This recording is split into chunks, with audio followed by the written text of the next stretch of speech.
समस्त प्रभु प्रेमी भक्तों को जय सिया राम। आज मंगलवार है।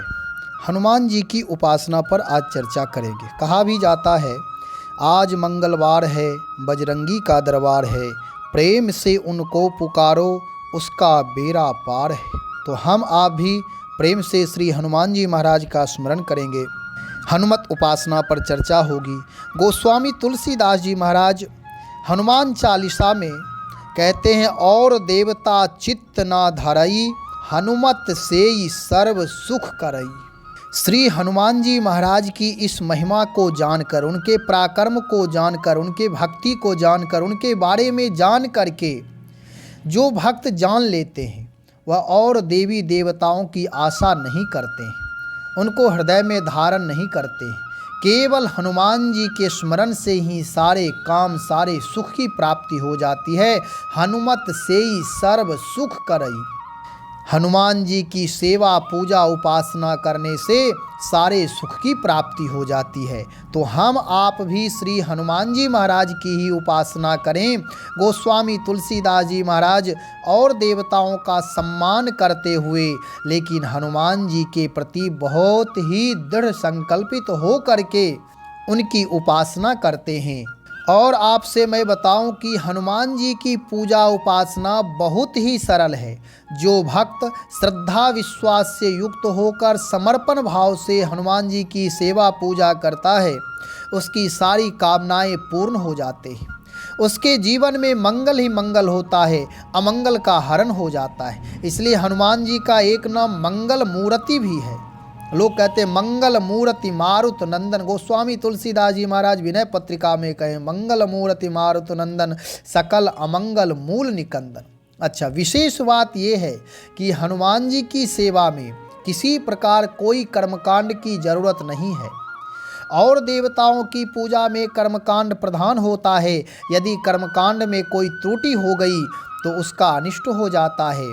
इसलिए गोस्वामी जी कहते और देवता चित्त न धरई, हनुमत से ही सर्व सुख करई। श्री हनुमान जी महाराज की उपासना पूजा से अर्थ धर्म काम मोक्ष चारों प्राप्त हो जाते हैं। सारे देवी देवता प्रसन्न हो जाते हैं। हनुमान जी के जीवन से शिक्षा मिलती है कि इतने महान पराक्रमी, महान होते हुए, परम भागवत होते हुए भी किसी प्रकार अभिमान का अंश नहीं है उनके जीवन में। यही हमारे आपके लिए भी शिक्षा है।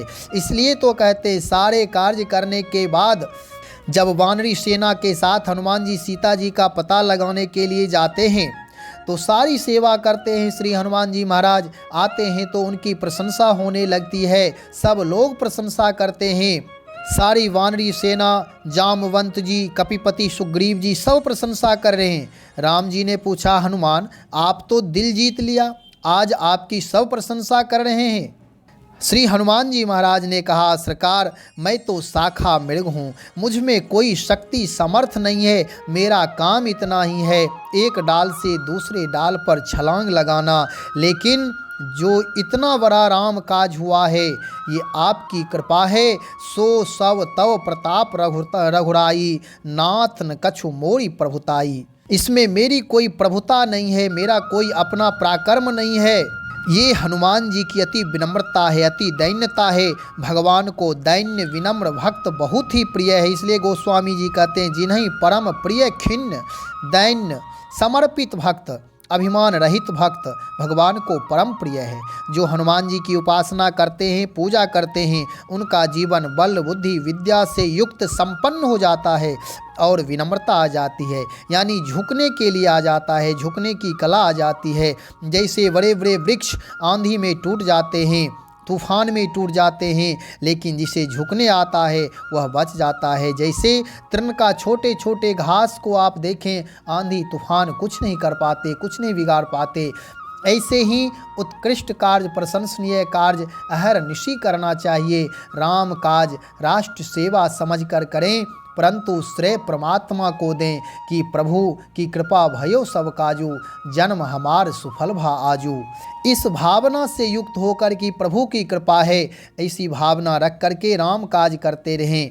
हनुमत उपासना का फल है। हनुमान जी के जीवन से सीखें, उनकी वंदना प्रार्थना करने से हमारे आपके जीवन में भी उत्तम गुण धर्म स्थापित होंगे और होते हैं। इसलिए और देवता चित्त न धरई, हनुमत से ही सर्व सुख करई। श्री राम जय जय राम।